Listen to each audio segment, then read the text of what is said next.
Hey, good morning, Metropolis. It's now 5 after the hour of 6 a.m. in the big monster city. Come on! Let's get pumped! I'm not drinking any fucking Merlot!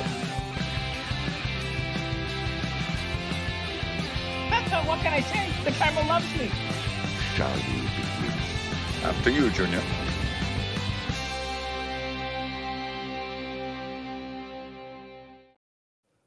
Man, that intro just gets me hyped. Hi, everybody. Welcome back to Logged In. I'm your host, Kaleb Boatman, and today we're talking horror protagonists, and we've got some scary panelists here to help us out. Most of these people like these movies more than I do, which is a good thing. John, you are here. How are you doing today? I'm feeling great. You know, whenever a horror topic comes up, I try to get on the panel. So here I am, and I'm wearing my shirt and everything. So that's great. Very good. Somebody who hasn't been on since last year, I think this is your first Logged of the year. Correct me if I'm wrong, Aaron? Yeah, I think so. I'm on a lot of YLS, but not as many. Yeah. No, Cody's been stealing you away from us. Me and Cody were besties, as everybody knows now. So, that's not even like shocking news anymore. I've got a lot of horror antagonists to talk about tonight, as everybody does. Oh, protagonists. Uh-oh. I mean, if you can make an argument, the nightmare movies really are Freddy's journey. Yeah, it's funny. Koho did put Freddy Krueger in the thumbnail and Michael Myers in the thumbnail. I don't think Koho knows what a protagonist is. That's okay. Dean, you're here. Hi. Hey, Kaleb, how's it going? Happy to be back. I've been on once before on Logged It. Had a great time. So this time I get to talk about horror. Love horror. So really happy to be here. I'm happy to have you back, Dean. I really liked having you in one episode, and then it was like, oh, can we get him back on? And now we got him back on. So it's great. And then Payson, you're on. Yeah, I'm doing great, Aaron. Your and Cody's friendship, it weirdly reminds me of that one episode of Oz where, no, I'm kidding, I've never actually seen Oz. Yeah, Adebisi and Saeed. Totally. It's actually very accurate. More than you realize. Okay, then. Well, anyway, we're just going to get started with your favorite movie you logged this week. Aaron, we'll start with you. Yeah, so one thing about me is I haven't played trivia over here in a while, but that's totally fine. When I do play trivia, I don't hide on my letterbox. So you can tell I am currently watching my favorite director, David Cronenberg. So I'm not going to say a David Cronenberg movie because that's kind of cheap. Like it would be Dead Ringers because that's my favorite Cronenberg movie. So not going to go with that. I'm going to go with a newer movie that I really felt bad I missed in theaters. I knew I was going to love as soon as I saw it. And I wish I saw it in theaters, but still was great. It's Inside, Willem Dafoe's one-man show. I mean, it is a artsy-fartsy isolation movie, and I am totally fine with that. Like a little under 2 hours and very ambiguous, and it's very slow at times. They don't give you a lot of answers, and that's totally fine. And I mean, it's just Willem Dafoe's made to do these types of performances, and I mean, it's got kind of a lot of themes about art I was not expecting because he's a failed artist who's an art thief. So that is a huge part of the movie that I wasn't expecting. And yeah, I mean, Willem Dafoe going crazy is a great genre. So fair.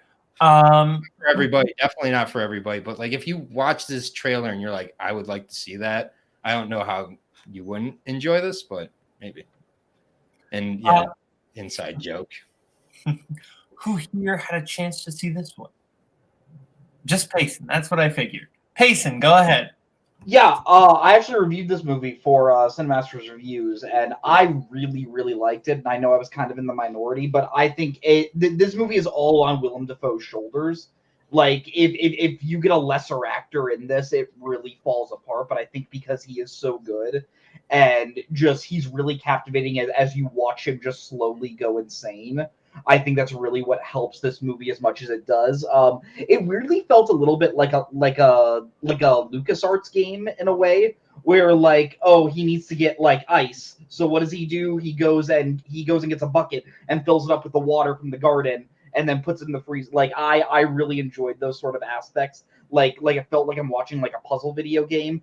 The one element I wasn't like the biggest fan of was there's this weird subplot where like he has like security cameras that he's watching, and he like slowly starts to fall in love with one of the housemaids, and you think it's gonna go somewhere, but it kind of really doesn't. But yeah, I really enjoyed Inside.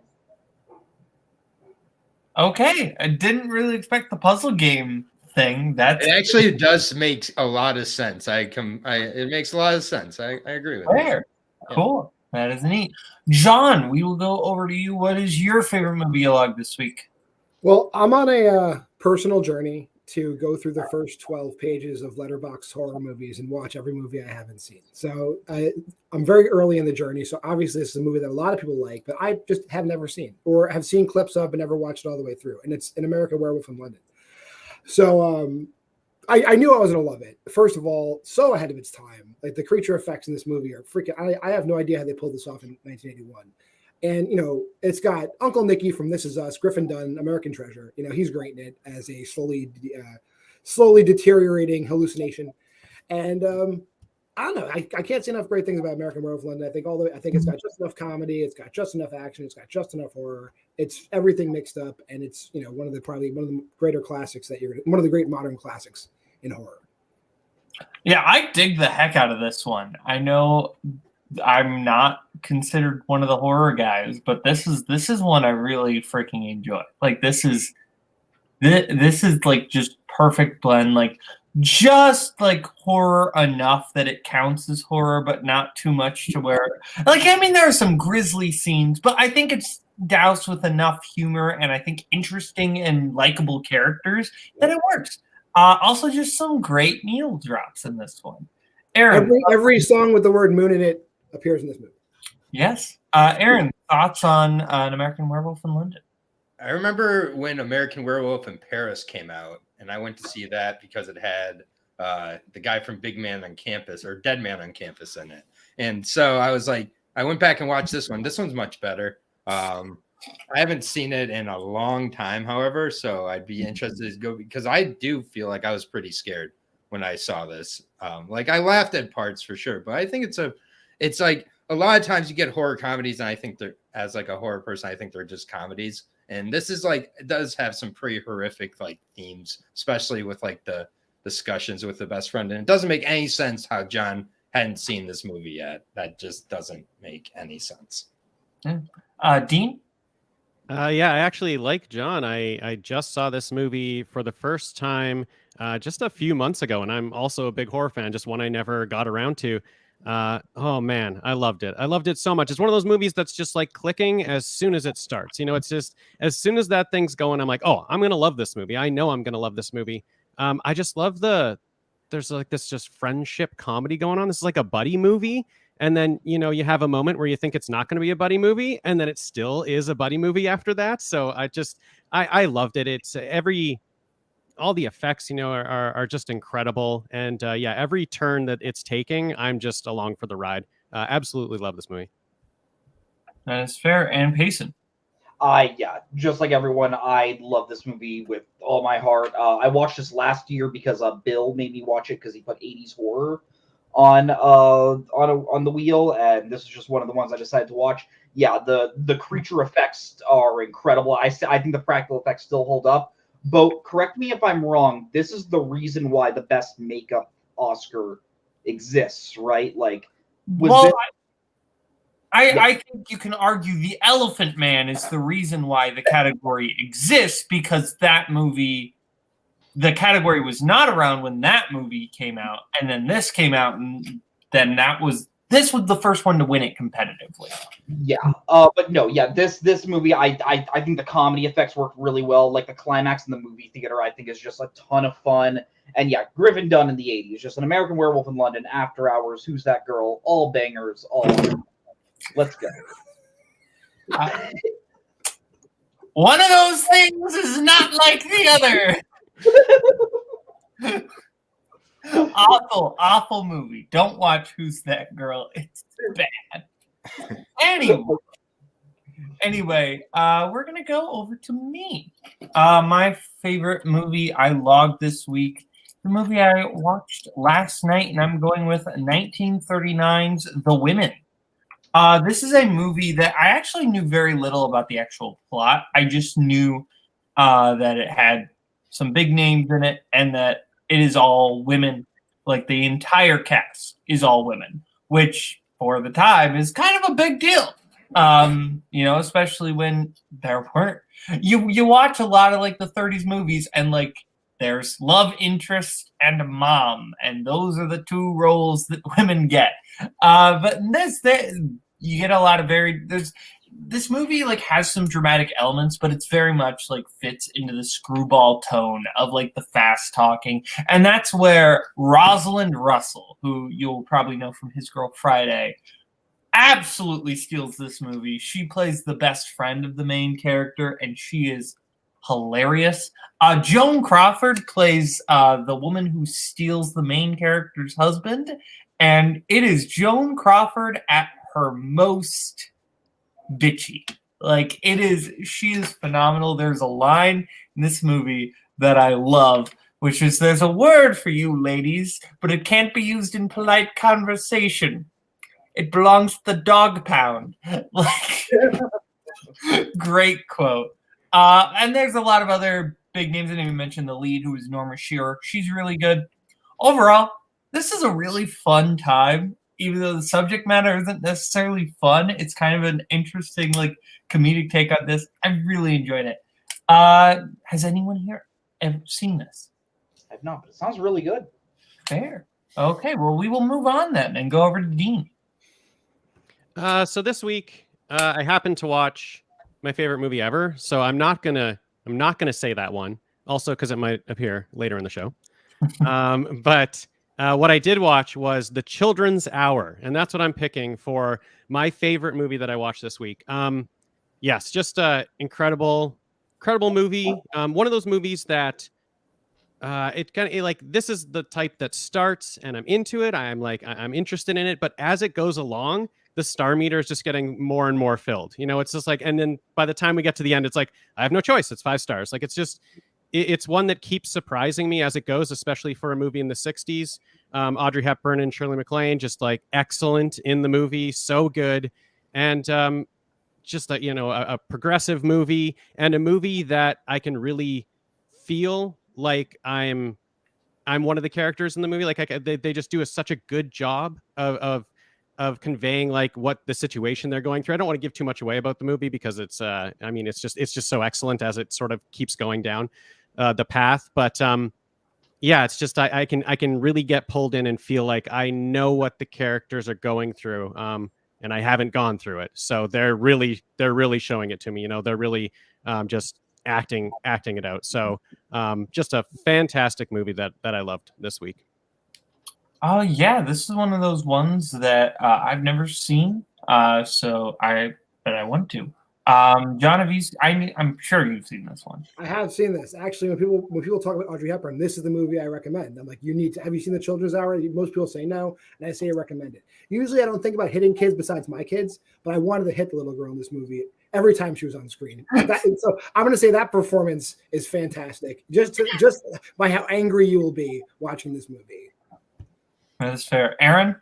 Yeah, this is like my favorite Audrey Hepburn movie, actually. I know there's probably better ones and everything, but for me, like the unfortunate how like modern the story feels like is like very, very fascinating with many, many older movies. I think it's like one of the main reasons people should go back and watch the classics, because history does repeat itself over and over. And everybody's like, it's ahead of its time. No, it was at its time, and we're still at that time in a lot of ways. And I thought of this movie a ton as I watched Atonement today too. It was like hand in hand, like if you're doing a movie ladder, you'd watch this. You should watch this immediately after Atonement. It would make a lot of sense to me. So yeah, great movie.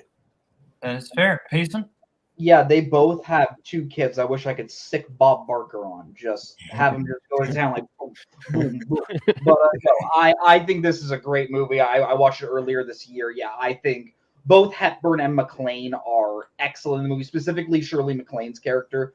Like, I think she definitely has the more like tragic arc throughout the movie when you start to learn more of the truth behind her character and the lie that is told about these 2 people and the fact that at the end of the day, this lie, one, the fact that it is a total lie, so it sucks that it's happening to these people. And 2, if we're being honest, like, even if it was true, it shouldn't matter. Like, at the end of the day, like, I think that's what the movie is really trying to get at, and I think it handles it in a very adult way. Yeah, I'm personally of the camp of Katharine Hepburn is the superior Hepburn, but Audrey Hepburn is still great, and I think this is one of the great movies in her filmography. That is valid. Well, we will stick with you. What is your favorite movie you logged this week? Yeah, I usually don't like to go with rewatches, but I rewatched one of my favorite movies of all time for the first time in the theater, so I really just want to talk about it. I don't think I've ever talked about it on the show. Eternal Sunshine of the Spotless Mind. It's my favorite movie of the 21st century. It's my favorite romance film of all time. I think what this movie has to say about, in case anyone doesn't know about it, you're following these 2 people at the end of this relationship. One of them doesn't seem to remember the other, and it turns out it's because there's this company that allows you to essentially get your memory erased of specific people. And the guy played by Jim Carrey, his girlfriend was played by Kate Winslet. She doesn't remember him. Jim Carrey's like, okay, well, screw this. I'm going to have this procedure done because I don't want to remember her. And the whole movie takes place inside of his mind, and it's about him slowly starting to realize that maybe he doesn't want to forget everything. And I think what this movie has to say about relationships, what this movie has to say about love, I think is incredible.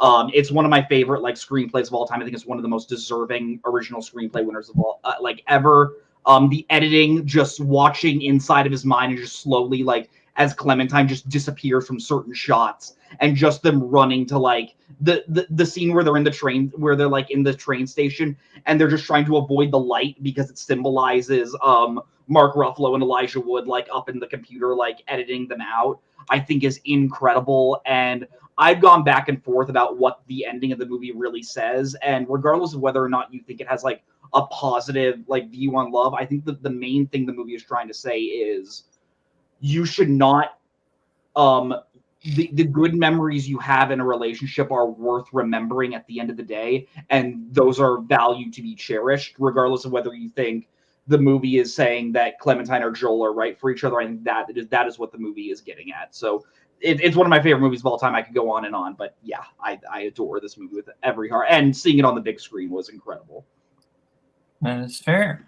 Well, oh yeah, I talked about the movie. I had a brain fart for a second. Brilliant film. Kate Winslet is one of my favorite in this. Like, she's so good. Jim Carrey's, of course, really great as well. And some of the visuals in this movie, even though not technically visual effects, just optical illusions for the most part, are so like unique and interesting, and just the way the mind is portrayed is really fascinating. John, thoughts on Eternal Sunshine? You guys said most of it. I mean, yeah, you're right. A lot of the shots, like Michel Gondry, is definitely a visionary with that, because you see that in the other movies, like Science of Sleep is kind of the same way, a little bit, not so much as Eternal Sunshine of the Spotless Mind. But I always have a blast when I watch this movie. It's one of the few DVDs I haven't given away, so I still have it. I just don't have a DVD player to play it in. But the fact that I still retain the DVD says all you need to know about how much of a fan I am of the movie. I have a quick fun fact about the Eternal Sunshine of the Spotless Mind DVD. Because on the cover of the DVD, there is a quote that says smart, sexy, and a seriously funny comedy, which is not accurate to the movie. The funny thing is, that exact quote from that reviewer is also on the 500 Days of Summer DVD. And that quote is actually in that person's review. The Eternal Sunshine is not in that. That is not in the Eternal Sunshine review. So that is just a complete misprint that they meant to put on the 500 Days of Summer DVD. But it was instead put on the Eternal Sunshine of the Spotless Mind DVD. Which is even weirder because Eternal Sunshine came out like 5 years before 500 I don't Days. know. Yeah, I don't know if maybe the DVDs were just released around, like, this DVD was released around the same time. I don't know. Like, there was a reissue. I have no idea. But that's really weird. Anyway, Aaron, thoughts on this movie?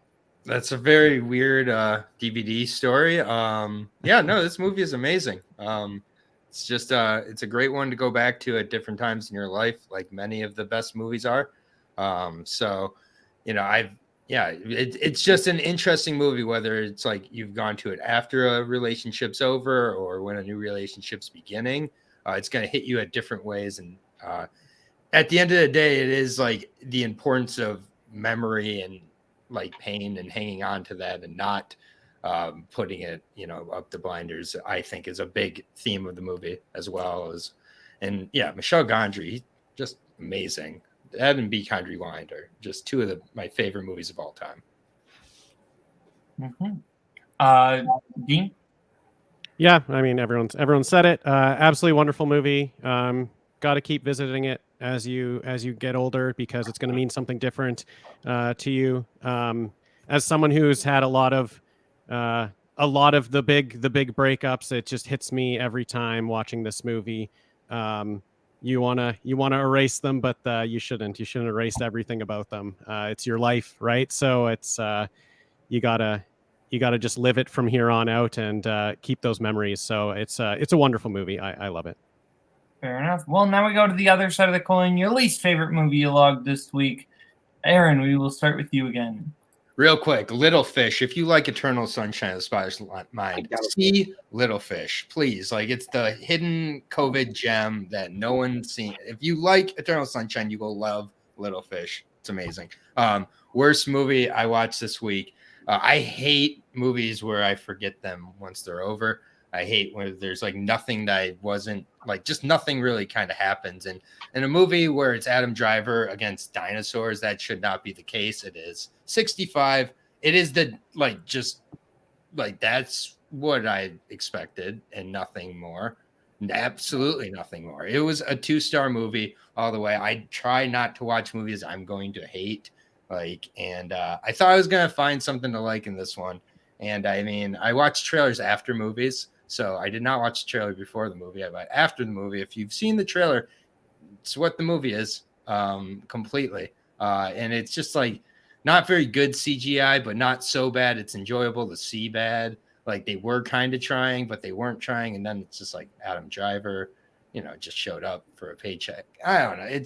It was at this point, I feel like people are like, well, yeah, 65 sucks. But like when it was announced a few months ago and I heard about it, I was excited about this. And then like as it came out, it's like, oh, we don't have to get excited about this. Never mind. And now like I've seen it with the hype down. So I was like hoping to like exceed the little hype I had, which was not much. I was like, maybe it will be like, you know, Annette where everybody hated on they're wrong. But no, 65 sucks.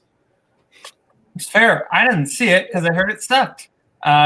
John, you didn't see it? Didn't see it, no. Dean, did you see it?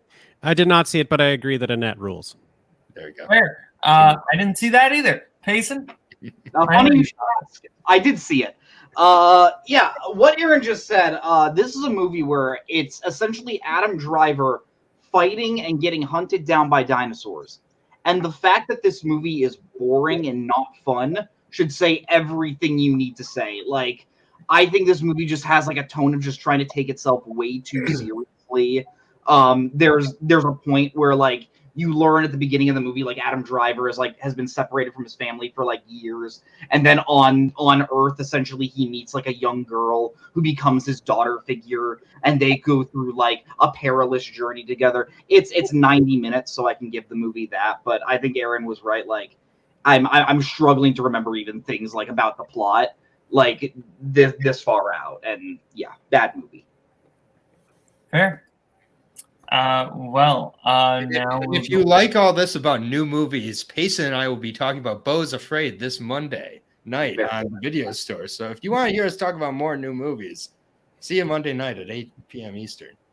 John, we're gonna go over to you. What is your least favorite movie you love this week? I'm terrified. No, this isn't as bad as like any other normal. This week, like I said, I've been going through the highest rated movies on Letterboxd. So honestly, the movie that I liked the least isn't even a movie I didn't like. It's just a movie that I happen to like the least. And the movie I liked the least is The House, which was a Netflix released movie in 2021. It's a stop motion animated horror movie, and I really think, it was just okay. Like it was okay. And I think my personal reason why it was just okay to me is I watched Mad God a few months ago. And like, if you're going to talk about stop motion animated horror, like I am spoiled rotten by Mad God. Mad God was incredible. The House was cute. It was, if you like Fantastic Mr. Fox and you don't like horror, Boat, you should watch The House because I guarantee you will love it. This is a movie you can watch with your parents, with your girlfriend. Put on The House because it's about a house, and then people live in the house, and then mice live in the house, and then cats live in the house, and they have fun little Nickelodeon level horror stories to tell you. It's fine. It's a fine time. Okay then. Oh. I think this is the first time that a least favorite log has ever sold me on watching the movie. But, kind of sold. Not gonna lie. Yeah. Anyway, Aaron, did you see The House? No, but I listened to a review today where it was like your movies suck or whatever that person is on YouTube, and he reviewed this as one of the movies, and he said he gave it a 6 out of 10, which is good for him. So I don't know. That's what he gives every movie. He gave Infinity Pool a 3 out of 10 that video, which made me upset. Yeah, that hurts. Okay. Just a little. Anyways, I didn't see The House. Dean, did you see this? No, I didn't see The House. It does sound like I kind of want to watch it though, but I haven't seen it. I think a lot of people will like it. It's just it was fine. It's a fine for me. It didn't get too good. That's pretty much what he said in his review. Yeah. Like literally what he said. Sorry. I am not that guy. Payson, did you see this? Is this the one with Will Ferrell and Amy Poehler? Ha! Anyway, now we go over to me. So for the last 2 weeks, I picked for my least favorite log. I picked movies that won Best Supporting Actress because I'm going through those. I'm going to mix it up a little this week, though, and I'm going with the Best Supporting Actress winner in Old Chicago. Still watching these. Category hasn't really gotten good yet. I will say the movie itself is actually not that bad. The movie's like fine. It's a bit of a nothing burger. There's actually kind of an interesting dynamic though with Don Amici's character and his brother because it's kind of like a gangster story. Alice Brady though won the Oscar for this. There's no real reason why. Like she's completely and utterly mediocre. Like there's just nothing to this performance. She's fine. I think it's because the last one, that lady from Anthony Adverse won an Oscar, and she beat Alice Brady and my man Godfrey, who probably should have won.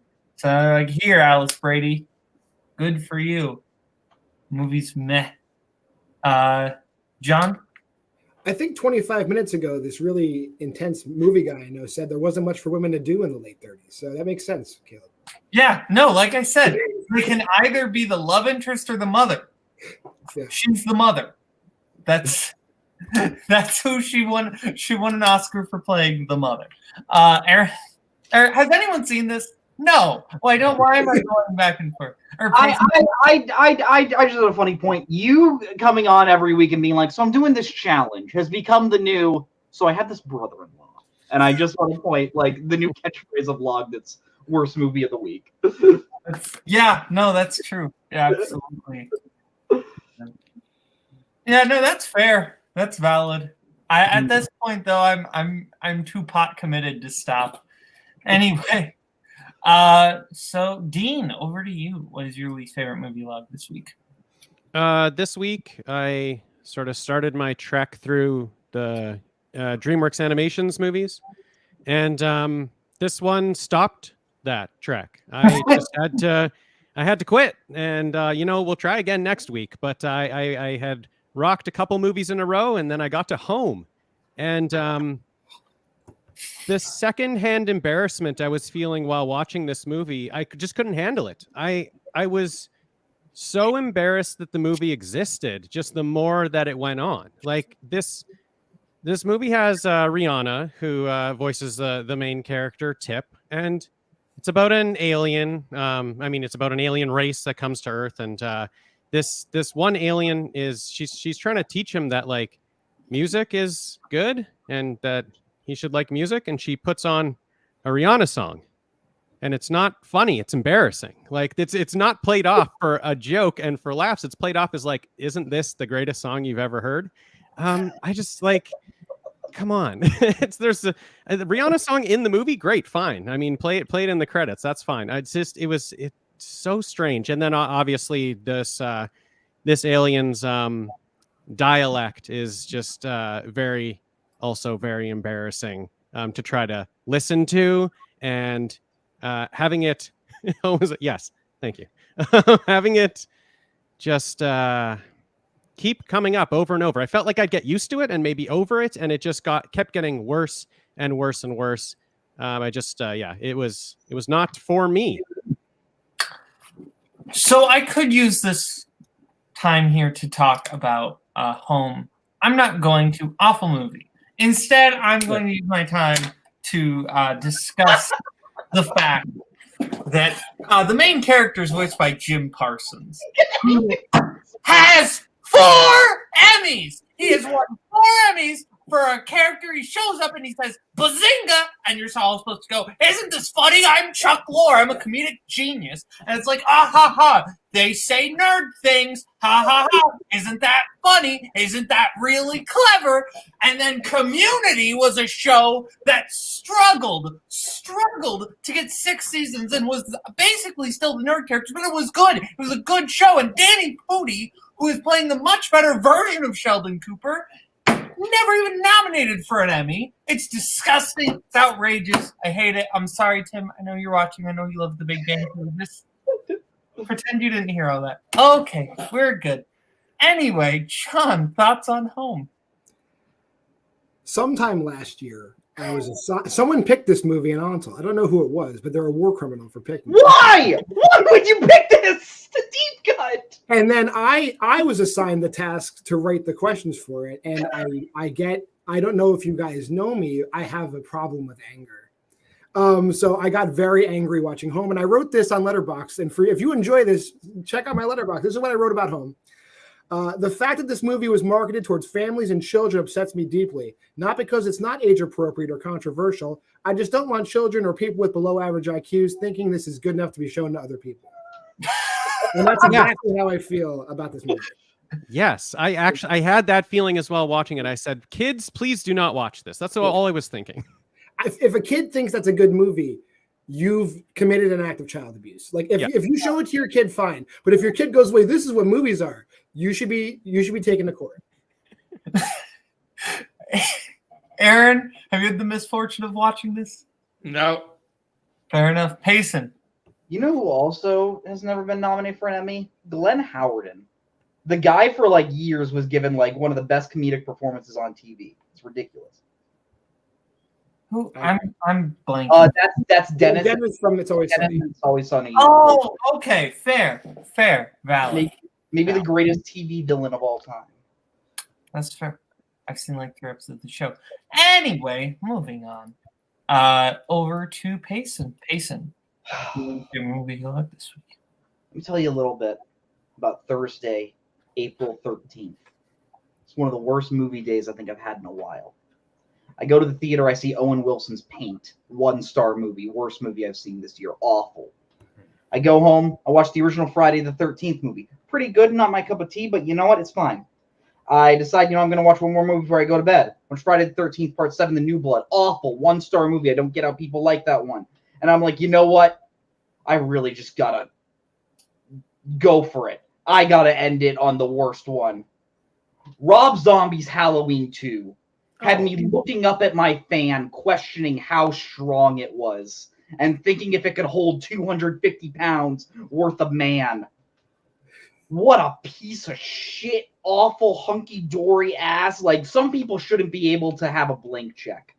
Rob Zombie is one of those people. You know what? Rob Zombie's Halloween, I don't like that movie. It's terrible. At least it looks like a movie. This movie is just filmed like a music video where Michael Myers is just watching, like, he's just looking and he just sees a horse and he just sees like this like woman in like black and she's supposed to represent like the evil in his art. And like Laurie Strode is like traumatized from everything and she now works like at a Hot Topic and she's now doing drugs and drinking and she's now unlikable.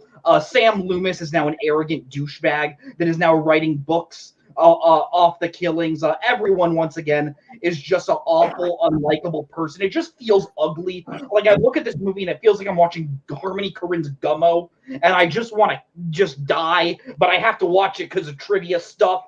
Oh, I hate it. I hate Rob Zombie's Halloween 2. It's maybe if Matt Quaylard and Rosario Montenegro did not make me watch Jack and Jill, this would be my least favorite movie I've ever watched from trivia. It's just a horrid piece of cinema. I want to shoot every white horse I see. George Washington should be ashamed. I don't like being an American. What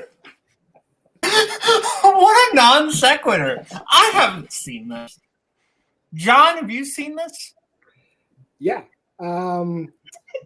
Completionist that I am. I have seen the Rob Zombie Halloween movies, and Payson's right. However, I don't think I'm going to match that. As a horror fan, I kind of like, I don't have to defend it. I'm not going to defend it. There's obviously better Rob Zombies. There's better Halloweens. This movie is disrespectful. I think that's what I'll say. I'll say it's clearly disrespectful. Fair. Aaron? I'm in a minority on these two. I think these are both really great, and I like that he was able to do his vision. It's not for everybody, 100%. I do like 2 more than 1, and I'm not trying to be funny either. I think it's a beautiful movie too, so I don't really understand. And it is like, I guess, like a crazy music video if you want to look at it that way. But I like that he got to make the movies he wanted to make, and for me, I liked both of them. I've gone back and revisited these movies before. And I think this is like one of the more overhated like horror movies of like the early 2000s. There's plenty of worse movies than this one from that decade. So I don't know. It's really not that bad. I think it looks pretty cool. Yeah, I was supposed to say, I don't hate them. I just, they're just the horse thing gets way overhated. Like it's like not the first movie to have over the top symbolism. Like it's not the entire movie, and it's got some good parts, and then a lot of yelling, Laurie.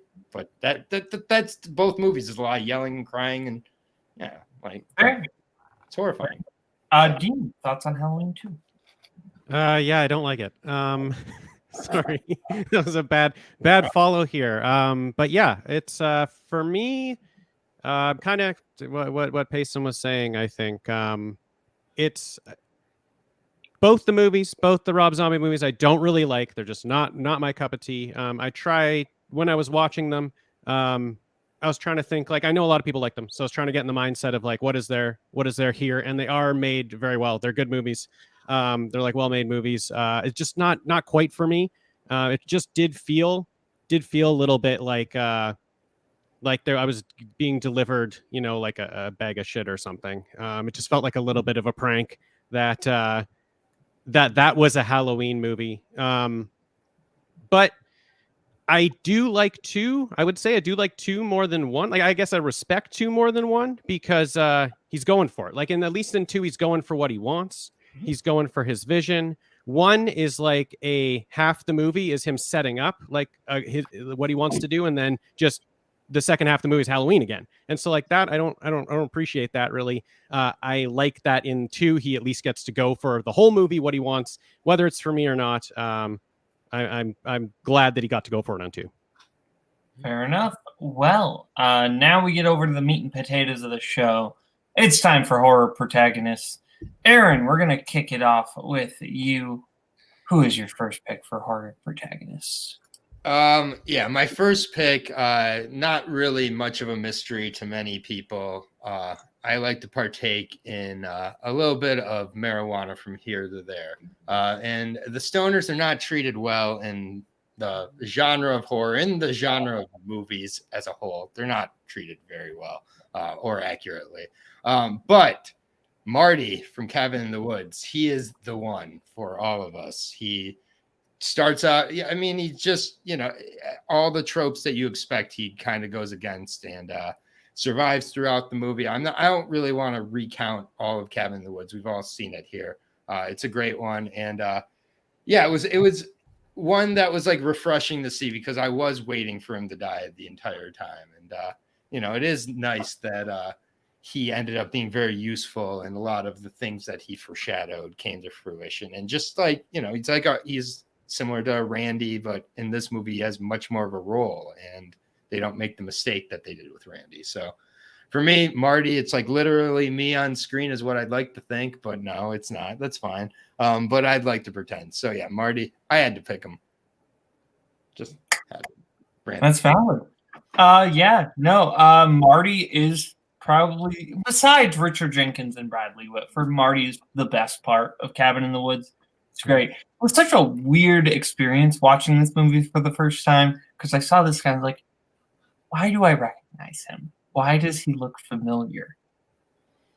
That's Bill from Diary of a Wimpy Kid, Roderick Rules. Sure. And then that same guy went on to go direct the movie Mass, which is very good, but very sad. Anyway, John, thoughts on Marty from Cabin in the Woods? Yeah, Marty's, there's a lot to like about Cabin in the Woods, and Marty in particular, just because it goes totally against type, even we're not necessarily spoiling too much about this movie. I think this is a very popular movie that people have seen, but the fact that the way the plot goes, they just lead you to believe that Marty is the stoner that gets killed off, and then they throw you the curveball like, no, he has so much more to do. So I think that's a great pick. Marty is like a champion, not only for stoners, but for horror movie characters in general. Valid. Dean. Yeah, Marty's a great choice. I was thinking about Cabin in the Woods and who to choose from it, and I think Marty is the correct choice from Cabin in the Woods. It's such a meta movie, and he's the audience. He's the character just sniffing everything out. He's the one seeing that what's going on, stepping back and figuring out the puzzle. Absolutely great. Marty's a great choice. And Payson.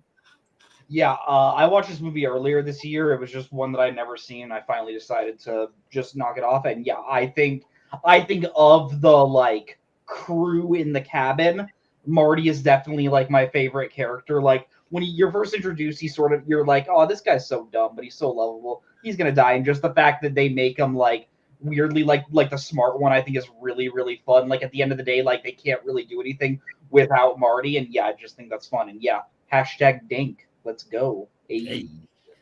Fair. John, over to you. What is your first pick?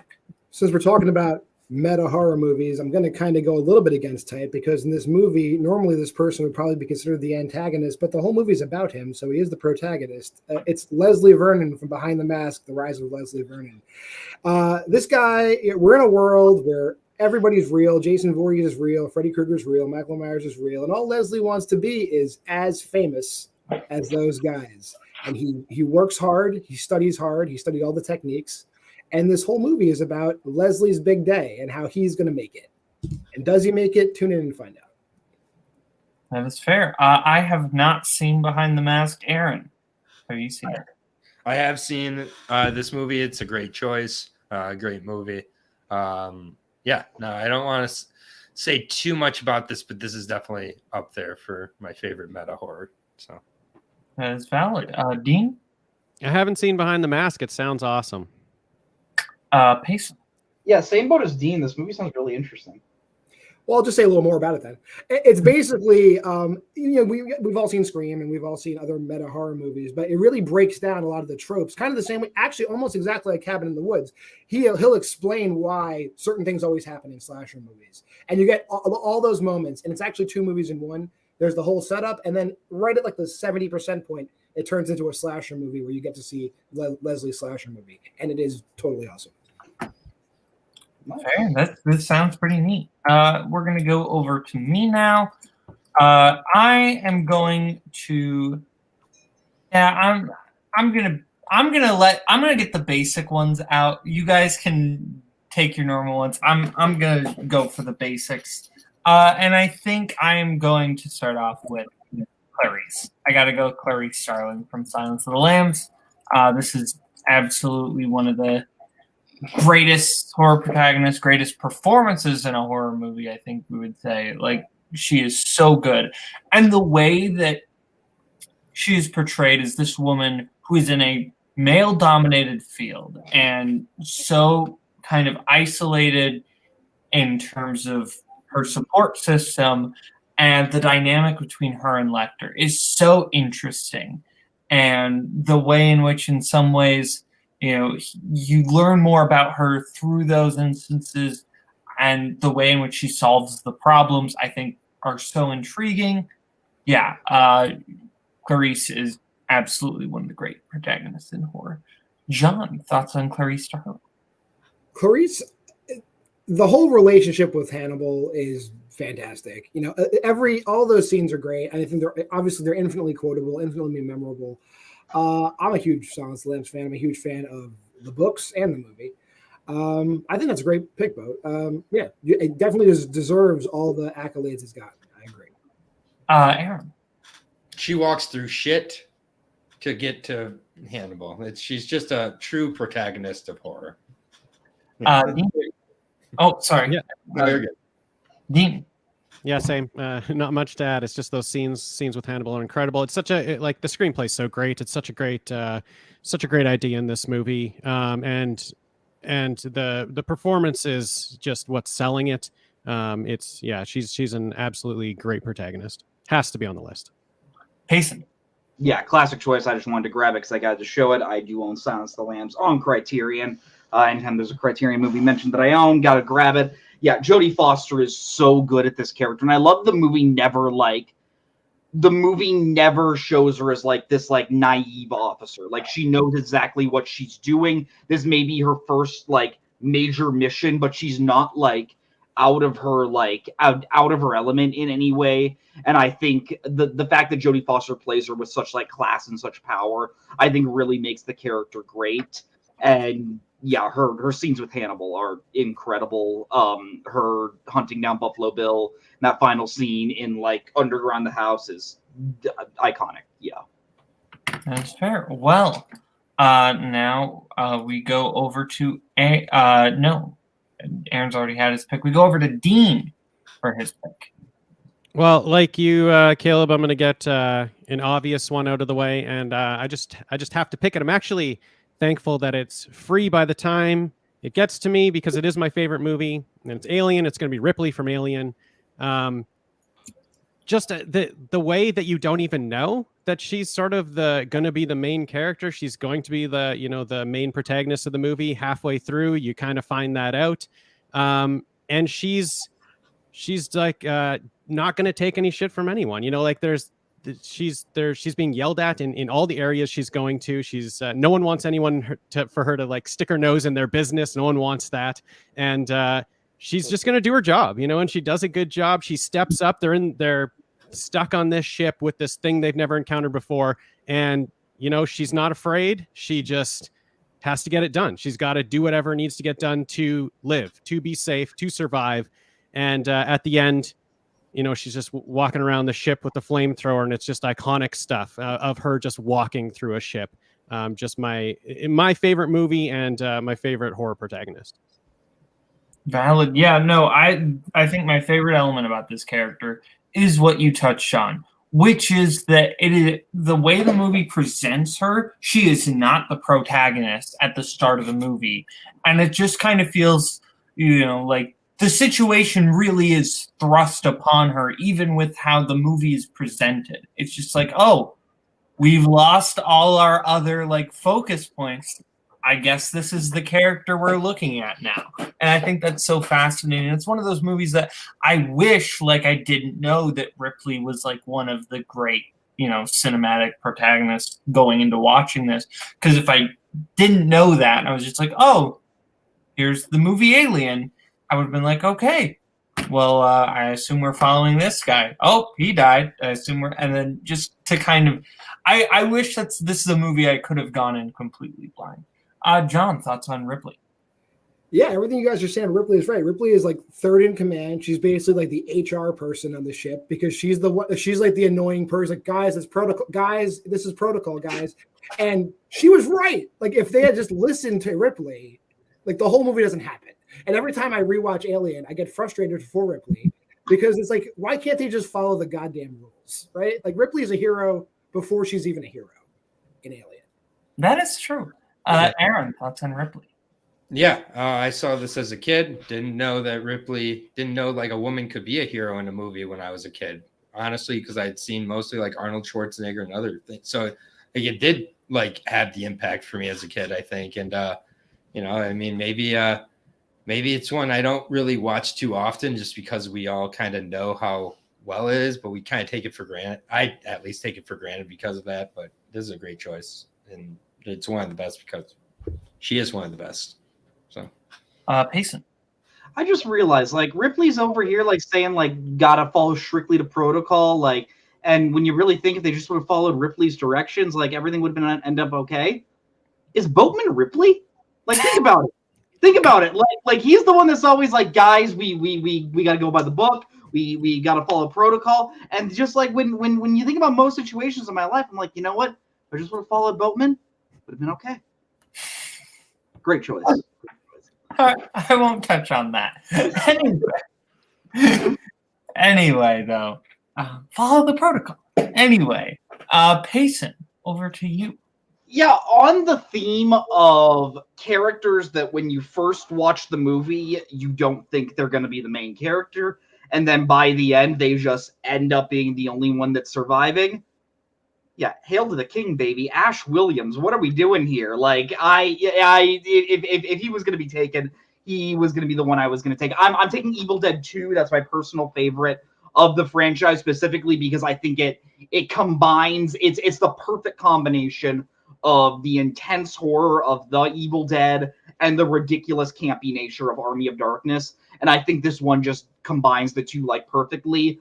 I think Bruce Campbell is so perfect at playing like this idiot, because at the end of the day, Ash is kind of like a hunky idiot. And I think that's kind of what makes the character so much fun. Like, other than like Kurt Russell in Big Trouble in Little China, I can't think of too many other movies that like these action genre. I guess you could also put like Jeff Bridges and The Big Lebowski in there, where like the person, although I give him more credit, I think he's smarter than people give him credit for, but just like you're following the dumbest person alive, and he just somehow ends up like surviving. And I think I think a big majority of the fact is that like the villains that are like the Deadites that are going after Ash, they're not trying to kill him. They're really just trying to mess with him and make him have like an awful day. And I think that's what makes it so much fun.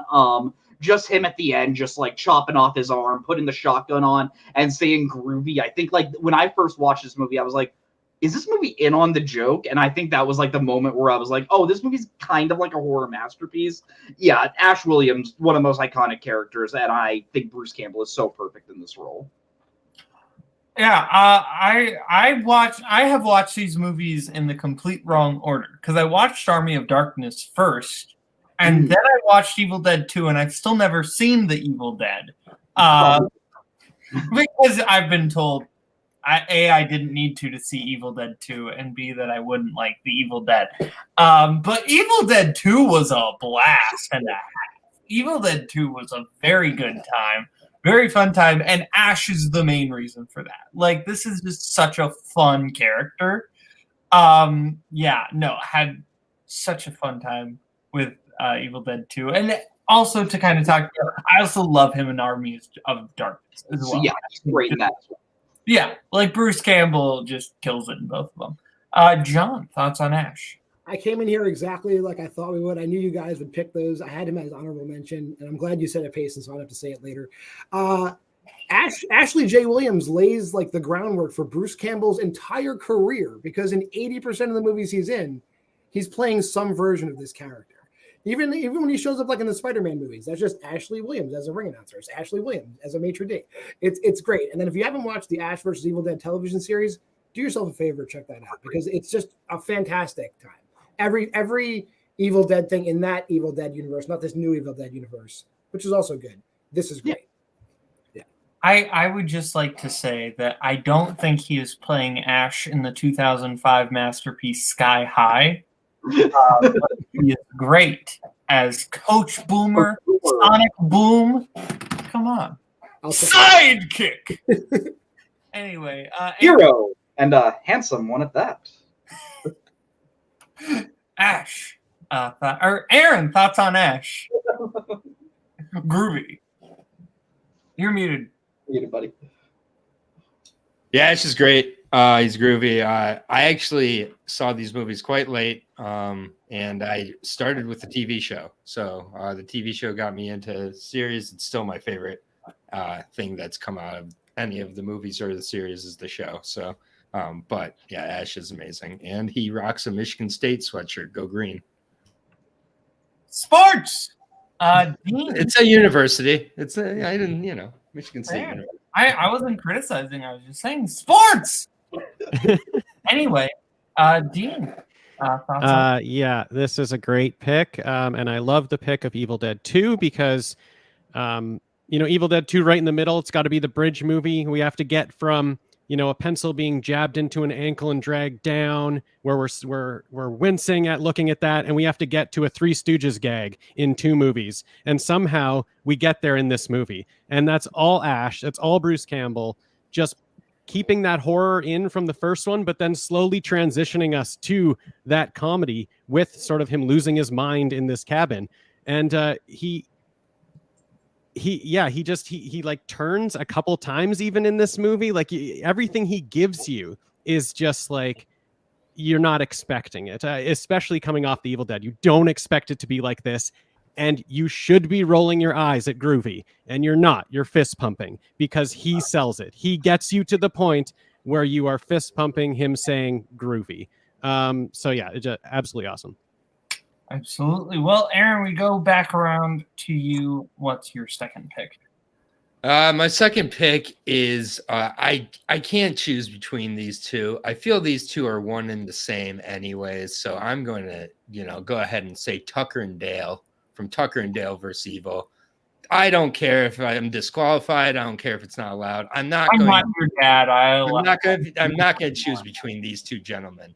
This is one of the greatest horror comedies of all time. It is just perfect to me. And it's just 2 guys who are going up to their new cabin, platonic friends. That's it. They're just 2 buddies who, maybe they're more. I don't think so. Maybe, but and they're just building, trying to fix up this cabin. And these college kids they have the wrong idea of them from the very beginning. They go over to them and try to giggle a little bit, and they're just viewed as just like horrifying monsters by these kids who start to kill themselves. And it's just and they get blamed for it. And I mean, it's just a great time. And these are 2 of the best protagonists of all time because they're viewed as the antagonists for so much of the movie by the true antagonist. I mean, it's just layer upon layer. I don't want to get into it too deeply here, Caleb. I don't know if you could hang with it, but yeah, Tucker and Dale versus Evil. I know. I've seen Tucker and Dale versus I'm Evil. joking. No, I'm kidding. I've seen this movie. I quite enjoy Tucker and Dale versus Evil, actually. This movie's a blast, and Tucker and Dale are the reasons why. They are so much fun. And I just love any moment where like one of the kills happen and they're just like, oh my gosh, no. Because their reactions are like what makes it, because they're just watching these teenagers accidentally walk into death. And they're like, no. Just like even like just walking up and just like laughing in the parking lot after the liquor store, and it's just like, make sure you go over there and you're charismatic. Make sure you giggle a little bit, and just like holding a sickle as he's just like, it's like so stupid and just like, no. Very fun fun pick. John, thoughts on Tucker and Dale? Yeah, like I'm loving all these meta picks because really Tucker and Dale is another meta horror movie where it kind of gives you like a twist on like, why do these things always happen in slasher movies? What if they're all just a series of very funny misunderstandings? And really, there's so many like great, just like small scenes in Tucker and Dale versus Evil. Like the scene when they're running through the woods and the kid thinks he's being chased, then Tucker thinks he's being chased, and all the misunderstandings are freaking great. Alan Tudyk, everybody appreciates his comedic genius. Tyler Labine also comedic genius. Put two comedic geniuses together, this is what you get. They're another great choice. Tucker and Dale, I'm a fan. That's fair. Well, Dean, thoughts on Tucker and Dale? Yeah, big fan. Great choice. Just like John said, I'm loving the meta picks here. This is a great movie, and I love that they're on the list. And Payson. I've never actually seen this movie. I've heard great things though. That's fair. I feel like you dig it. Anyway, now we go over to John. John, what's your second pick? Let me give you my final meta pick. There's other movies where I probably like the horror protagonists more, but I do think in these meta movies, the protagonists take on like a way better role. So my final pick, and I think it's my final pick, is Max Cartwright from The Final Girls. If you've seen this movie. Movie about like a bunch of friends. They go to a double feature. Max's mother was the scream queen in those movies. However, she died young, leaving Max alone. And through some tragic accident, all of these kids get pulled into the movie. And knowing full well what's going to happen in the movie, they try to stop the killer in the movie from killing people. And it turns out that Max needs to, take on the role and become the final girl in the movie. So it's really meta in a sense that they're playing parts in a movie they're not supposed to be in. So The Final Girls, Max Cartwright is my second. Yeah, I have not seen this one. It looks like a lot of fun, though. Aaron, have you seen this one? I muted you. I almost watched this like 2 days ago. So I do not want to know why. Whatever his name is, because I've even ignored that. I don't care about any of this. So I'm not looking. I hate spoilers. I didn't spoil anything. I hate spoilers more than I didn't anything. spoil anything. I'm so spoiler phobic. It's insane. I don't even read descriptions of movies anymore. So I'm gonna watch this soon. Fair. Dean, have you seen this? Haven't seen it yet. It's high on the list to watch. Fair. Payson, I'm going to assume you haven't seen this. I have not. No, I have not. Fair enough. I watched Spree instead of this the other night. Horrible choice. No, A good movie. This is better. Good movie. This is better. It's fair. Now we go over to me. I could go a little bit more obvious. But I'm going to choose one that's still like pretty I'm going to go a well-known movie, but I don't think a character that we would think of. And I'm going with Blanche Hudson from Whatever Happened to Baby Jane. In terms of these, basically the horror movies where it's essentially just revolving around two characters, your Miseries and films of the like. I really like the characterization of Joan Crawford's Blanche Hudson, of, another person who's essentially stuck in one spot. But I really like kind of what's revealed about, her as a person and the dynamic between her and her sister, and kind of how, Baby Jane used to be the more notable one and she surpassed her sister, and then how she's maybe not quite as good as she seemed. And I think there's just a lot of interesting factors going on here. I really like this character. John, thoughts on Blanche Hudson? On my list to watch. I think this is coming up soon for me, so I will get back to me on that. Fair. Aaron? I love this movie. It's just absolutely insane. I don't really think of Blanche when I think of this movie, I'll be honest. But it's a great movie. So I'm glad it's brought up. Valid. Dean? Haven't seen it. Fair. Payson? Yeah, this movie's awesome. It's like the perfect amount of like 60s camp, because like both specifically Betty Davis, but also kind of Joan Crawford are just like acting for like the back row in like the most over the top way. And I think when you think of this movie, like Betty Davis has like the more showy role as Baby Jane, as Jane. But yeah, like I think what Joan Crawford, like her character is the person you feel the most bad for, considering like throughout the majority of the movie she is like unfortunately handicapped, and then as you learn more and more about that, I think is really, really interesting. I think this is a great pick, one that I wasn't thinking of, but I'm very happy you brought it up because great movie. Fair enough. Well, now we go over to Dean. Dean, what is your final pick? I knew I was going to go with Ripley. I have a bunch of other names written down here. I was going to do a game time decision, and the one that's screaming at me is it's a weird one. It's going to be Cole from The Sixth Sense, and it's going to be because this is a character who is going to take his greatest fear, the thing he is most afraid of. It is ruining his life. It is ruining the lives of the people around him. And he's going to turn that into something positive. He's going to turn that into something that he helps. He actually is helpful with. You know, he turns it into something that it is a strength for him. He decides to not just be, you know, afraid of all the ghosts that he's seeing, but to talk to them and figure out why maybe they want to talk to him. And he sort of turns that into just being a very, very helpful person, which gets us kind of all the way to the end of the movie. And I think this is a movie that doesn't even need the twist. I think it's great even without it. Obviously, with the twist, it is also excellent. Maybe the twist kind of ruined M. Night Shyamalan, but I love it. And I think Cole having this type of arc is just, it's so complete, from turning that fear into that strength, that I just wanted to throw him on the list. I love this pick. This is a fantastic pick. This is a really great pick, and yeah, he is really the one with almost more of the arc than even Bruce Willis's character Malcolm. Like, this is what he has to overcome, and specifically like that subplot with the little girl, and you know, and the videotapes and the funeral. I think that's really interesting the way he goes there. Yeah, no, really great point. Love this pick. Now we go over, John, thoughts on Cole from The Sixth Sense? How lucky is Cole that one of the first ghosts he meets is a friendly child psychiatrist who just shepherds him through the entire process. Luckiest little psychic boy I've ever met. But yeah, I think it's a great pick. I think I love this movie. I love the relationship between, you know, Malcolm and Cole, and you know, it's like a buddy ghost movie, but not really. Fair. Aaron.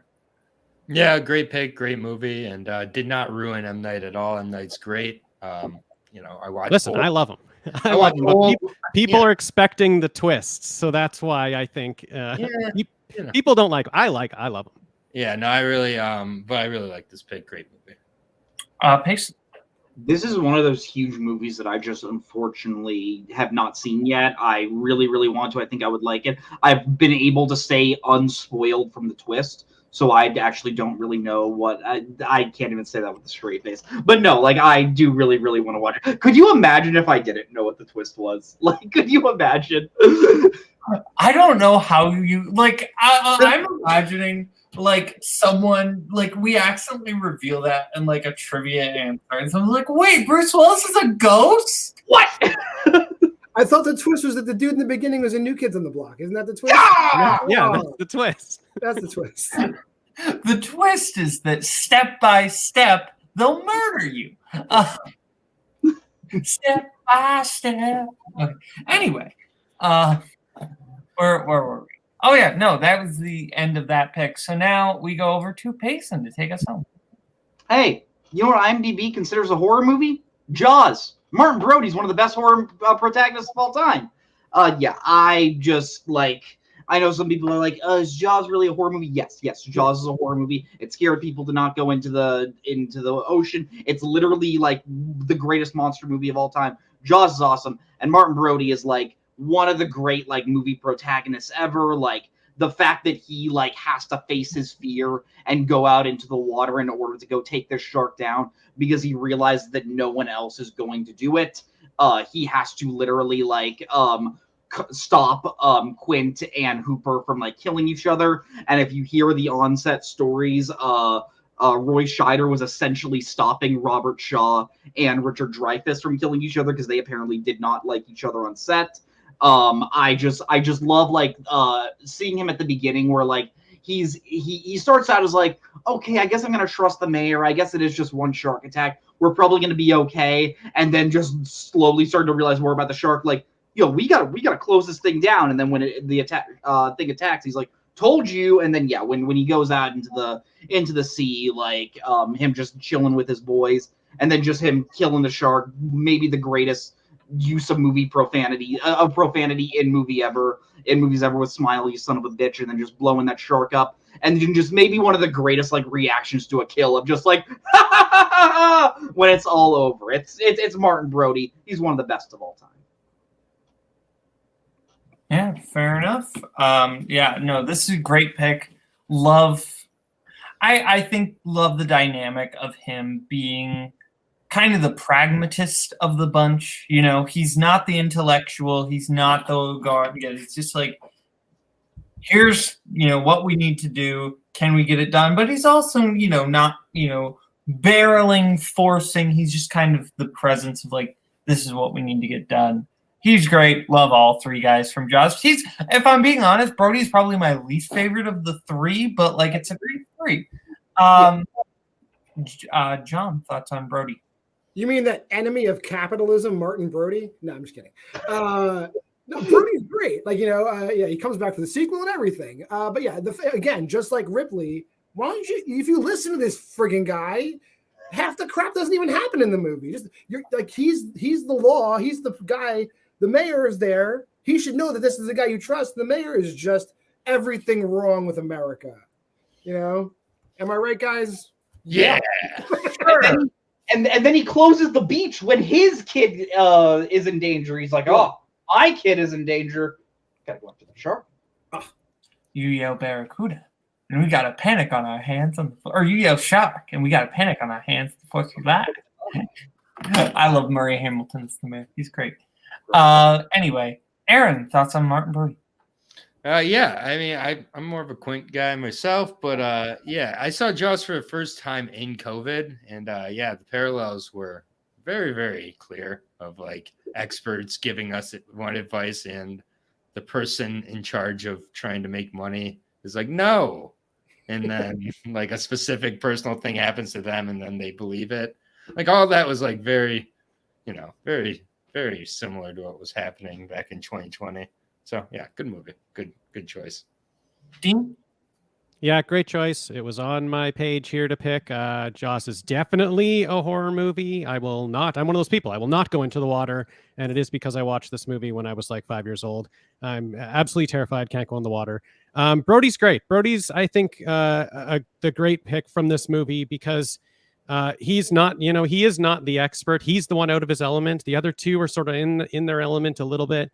And he's the one that's got to drive the team, and keep them moving forward. He's the one that ends up, completing the mission. He's even just being here in this, in this town is kind of out of his element. And I often don't really love when people just aren't listening to other people in horror movies, when like blatantly just not listening at all. You're like, because you're yelling at the screen. You're like, just listen to them.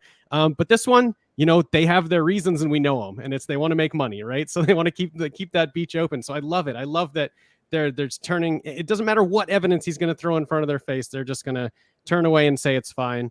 And so he's got to go, take matters into his own hands. I love it. That is valid. Well, that does close us out for horror protagonists. To recap, the picks were Marty from Cabin in the Woods, Leslie Vernon from Behind the Mask, Clarice Starling from Silence of the Lambs, Ripley from Alien, Ash from Evil Dead 2, Tucker and Dale versus Evil, Max Cartwright from The Final Girls, Blanche from Whatever Happened to Baby Jane, Cole from The Sixth Sense, and Martin Brody from Jaws. But before we head out here, we have the movie of the month to talk about. I haven't talked about the movie of the month yet, so I will start out. Yeah, I watched this again today. I had seen it before last year. I believe it was my pick at the time for favorite movie I loved that week. So I won't talk too long about it, but still excellent. There are things now that I know how it ends that I appreciate it even more the second time. Specifically, I think the score of how the score feels like it is writing the movie itself, I think is so fascinating and so interesting. And so many other elements like that playing into that. Yeah, whole cast is fantastic. I completely forgot that Benedict Cumberbatch was in the movie. I just had wiped that detail from my brain for some reason. And I remembered thinking this at the time, but just especially after watching Ted Lasso again, or watching Ted Lasso, it's like, that is Keely. Yeah. That's weird that she's so young. It's a weird thing for my brain to see her that way. Like, no, that's not Keely, but it is. It's weird. Anyway, John, thoughts on the film? Yeah, I had the same feeling as you. I recognized Juno Temple. I was like, is that Juno Temple? And it was Juno Temple, which is crazy. Yeah. But she doesn't look like herself. Like, she doesn't. Well, yeah, her hair is like straight. Yeah, her hair is like very different. And it's Yeah. like, is that just how all British girls look? Like, I don't know. I think she just, she has a look. She's mercurial. She has a look. She has to look this way for this movie. She has to look this way for Ted Lasso. She's an actress. She's an artist. What a gut punch ending, without spoiling it if you haven't seen this movie. Like, really, it's the movie of the month. You're allowed to spoil it, especially we're into week 3. You're allowed to. Like, they let you think that it's like not a happy ending, but an ending, but like that there's some sort of closure. But it turns out that Saoirse Ronan or Vanessa Redgrave, all the characters who play that character actually robbed her sister and her star-crossed lover, I guess, of being together. Like, one little mistake ruins it. And she's so racked with guilt that her atonement, is that she actually fictionalizes them. I'll be right back. Sorry, I gotta take this call. Yeah, she fictionalizes them having the happy ending as a tribute to them. And like, honestly, that got me. Like, I didn't cry, but I was close. I was I wasn't expecting that to come at the end. It was a lot for me.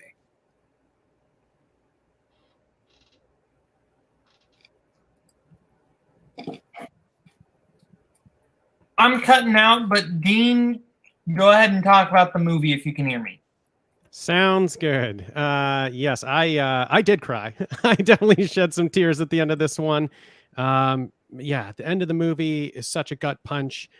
Just kind of broke me. You see her on stage talking about her book, talking about the book that she's written, and you don't feel good about it, but at least you're like, okay, she's older now. She made those choices earlier to kind of fix things. And now she's had this long life of knowing that, it was okay. And she didn't have that, she didn't have that long life. You get that kind of reveal. And I just feel bad for everybody. I just feel bad for everybody in the movie. And it's such a well-made movie. The score that, like Caleb mentioned, I just was absolutely loving it, loving the typewriter, ticking it along, pushing that pace forward. So many cool shots. There was a great tracking shot at Dunkirk, just going with James McAvoy through all that chaos. It was a pretty long cut. I wasn't really expecting to absolutely love the movie. So it was a nice surprise for me, this one. I had a great time with it. Yeah, I watched this movie a couple months ago and I adored it. I think the early romance between James McAvoy and Keira Knightley, I think it really does a great job at like making you care for these characters on such like an early point. Like the scene where Keira Knightley like gets up from the fountain and James McAvoy goes and just touches the water because it's the closest thing he can do to touch her. It just makes you feel like, oh man, like just the tension there. Saoirse Ronan is outstanding at playing this little girl that like maybe her reasons aren't the most like malicious, but like you involuntarily hate because of everything she's doing.